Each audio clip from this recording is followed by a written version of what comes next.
Republic Kannada ನಿಮ್ಮ ಧ್ವನಿ ಅನ್ನೋ ಟ್ಯಾಗ್ಲೈನ್ ಅನ್ನು ಇಟ್ಕೊಂಡು ಕೆಲಸ ಮಾಡ್ತಿರೋ ವಾಹಿನಿ. ನಿಮ್ಮ ಧ್ವನಿ ಅಂದ್ರೆ ಜನರ ಪರವಾದ ಧ್ವನಿಯಾಗಿ ಕಾರ್ಯವನ್ನ ನಿರ್ವಹಿಸೋದು ನಮ್ಮ ಗುರುತರ ಜವಾಬ್ದಾರಿ. ಹೀಗಾಗೇನೆ ಬರದ ವಿಚಾರದಲ್ಲಿ ಸಾಕಷ್ಟು ಚರ್ಚೆಗಳು, ರಾಜಕೀಯ ಸಮರಗಳಾಗೋಯ್ತು. ಆದರೆ ನಿಜವಾಗ್ಲೂ ಕೂಡ ಬರಪೀಡಿತ ಪ್ರದೇಶಗಳ ಜನರ ಕಡೆಗೆ ಕೇಂದ್ರ ಅಥವಾ ರಾಜ್ಯ ಸರ್ಕಾರ ತಿರುಗಿ ನೋಡ್ತಿದ್ಯಾ ಅನ್ನೋ ಪ್ರಶ್ನೆಯನ್ನ ಇಟ್ಕೊಂಡು ನಾವು ಬರಪೀಡಿತ ಪ್ರದೇಶಗಳಲ್ಲಿ, ಅದರಲ್ಲೂ ಕುಡಿಯೋ ನೀರಿಗೆ ಸಮಸ್ಯೆ ಇರೋ ಜಿಲ್ಲೆಗಳತ್ತ, ತಾಲೂಕುಗಳತ್ತ, ಗ್ರಾಮಗಳತ್ತ ಗಮನವನ್ನ ವಹಿಸ್ತಾ ಇದ್ದೀವಿ. ಹೀಗಾಗಿ ನೀರು ಕಣ್ಣೀರು ಅನ್ನೋ ಅಭಿಯಾನವನ್ನ ರಿಪಬ್ಲಿಕ್ ಕನ್ನಡ ಪ್ರಾರಂಭವಾಗಿದೆ. ಕುಡಿಯೋ ನೀರಿಗೋಸ್ಕರ ರಾಜ್ಯದ ಉದ್ದಗಲದಲ್ಲಿ ಇಡೀ ಓಂ ಪ್ರಕಾಶ್ ವಿವರಿಸಿದ್ದಾರೆ, ಗಮನಿಸೋಣ.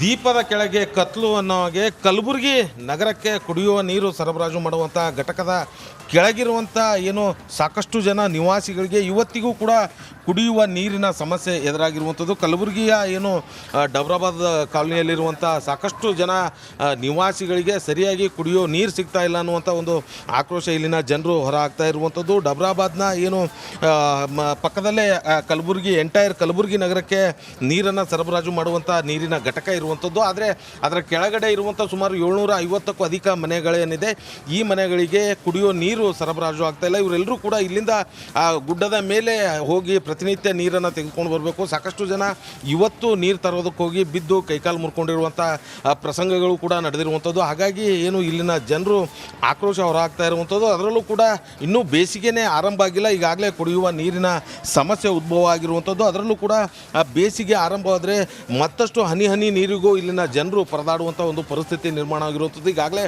ದೃಶ್ಯದಲ್ಲೂ ಕೂಡ ನೋಡ್ಬೋದು, ಮಧ್ಯಾಹ್ನ ಇಷ್ಟೊತ್ತಾದರೂ ಕೂಡ ಜನರು ಏನು ನೀರಿಗಾಗಿ ಸಾಕಷ್ಟು ಹೋರಾಟವನ್ನು ನಡೆಸ್ತಾ ಇರುವಂಥದ್ದು, ಖಾಲಿ ಕೊಡಗಳನ್ನು ಹಿಡ್ಕೊಂಡು ನಿಂತಿರುವಂಥದ್ದು.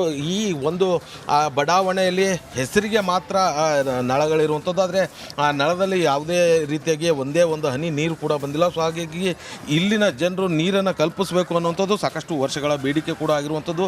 ಸಂಬಂಧಪಟ್ಟಂಥ ಶಾಸಕರಿಗೆ, ಅಧಿಕಾರಿಗಳಿಗೆ ಎಲ್ರಿಗೂ ಕೂಡ ಮನವಿ ಮಾಡಿದ್ರು. ಇದುವರೆಗೂ ಕೂಡ ಯಾವೊಬ್ಬ ಅಧಿಕಾರಿಗಳು ಕೂಡ ತಲೆ ಕೆಡಿಸ್ಕೊಂಡಿಲ್ಲ. ಇವರ ಬೇಡಿಕೆ ಭಾಳ ಪ್ರಮುಖವಾಗಿರುವಂಥದ್ದು ಅಂದರೆ ಕುಡಿಯುವ ನೀರು ಸಪ್ಲೈ ಆಗಬೇಕು, ಜೊತೆಗೆ ಅವರಿಗೆ ದಿನಬಳಕೆಗೆ ಮನೆ ಉಪಯೋಗಕ್ಕೆ ಬೇಕಾದಂಥ ನೀರನ್ನು ಕಲ್ಪಿಸಬೇಕು ಅನ್ನುವಂಥ ನಿಟ್ಟಿನಲ್ಲಿ ಇವರು ಬೇಡಿಕೆಯನ್ನು ಮಾಡ್ತಾ ಇರುವಂಥದ್ದು. ಯಾಕಂತಂದರೆ ಈಗಾಗಲೇ ಏನು ಬೇಸಿಗೆ ಆರಂಭ ಆಗೋಕ್ಕೆ ಮುಂದಾಗಿರುವಂಥದ್ದು. ಕಲಬುರಗಿ ನಗರ ಮತ್ತು ಜಿಲ್ಲೆ ಸೇರಿದಂತೆ ಒಟ್ಟು 11 ತಾಲೂಕುಗಳಲ್ಲಿ ನೀರಿನ ಸಮಸ್ಯೆ ಇರುವಂಥದ್ದು ಖುದ್ದು ಅಧಿಕಾರಿಗಳೇ ಕೊಟ್ಟಿರುವಂಥದ್ದು. ಅದಲ್ಲದೆ ಕಲಬುರಗಿ ಜಿಲ್ಲೆಯಾದ್ಯಂತ 280ಕ್ಕೂ ಹೆಚ್ಚು ಹಳ್ಳಿಗಳಲ್ಲಿ ಇದೇ ರೀತಿಯಾದಂಥ ಇದಕ್ಕಿಂತ ಭೀಕರವಾದಂಥ ನೀರಿನ ಸಮಸ್ಯೆ ಇರುವಂಥದ್ದು. ಹಾಗಾಗಿ ಸಂಬಂಧಪಟ್ಟಂಥ ಅಧಿಕಾರಿಗಳು ಆದಷ್ಟು ಬೇಗ ಇಲ್ಲಿನ ಜನರಿಗೆ ನೀರಿನ ಸೌಲಭ್ಯವನ್ನು ಕಲ್ಪಿಸುವಂಥ ಕೆಲಸ ಮಾಡಬೇಕಾಗಿರುವಂಥದ್ದು.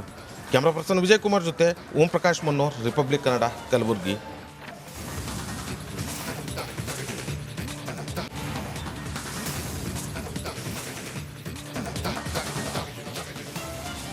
PSI ನೇಮಕಾತಿಯಲ್ಲಿ ಹಗರಣದ ಹಿನ್ನೆಲೆಯಲ್ಲಿ ಮತ್ತೆ ಚುರುಕುಗೊಂಡಿದೆ ತನಿಖೆ. 3 ಆರೋಪಿಗಳನ್ನ CID ತಂಡ ಅರೆಸ್ಟ್ ಮಾಡಿದೆ. FDA ಅಧಿಕಾರಿ ಚಂದ್ರಕಾಂತ್ ಹಾಗೆ ಬಾಲವಸತಿ ನಿಲಯ ವಾರ್ಡನ್ ಬಸವರಾಜ್ ವಿದ್ಯಾರ್ಥಿ ಓರ್ವನನ್ನ ಕೂಡ ಬಂಧಿಸಿ ವಿಚಾರಣೆ ಮಾಡಲಾಗ್ತಾ ಇದೆ. ಇದರ ಕ್ವಿಕ್ ರಿಪೋರ್ಟ್ ನಿಮ್ಮ ಮುಂದೆ.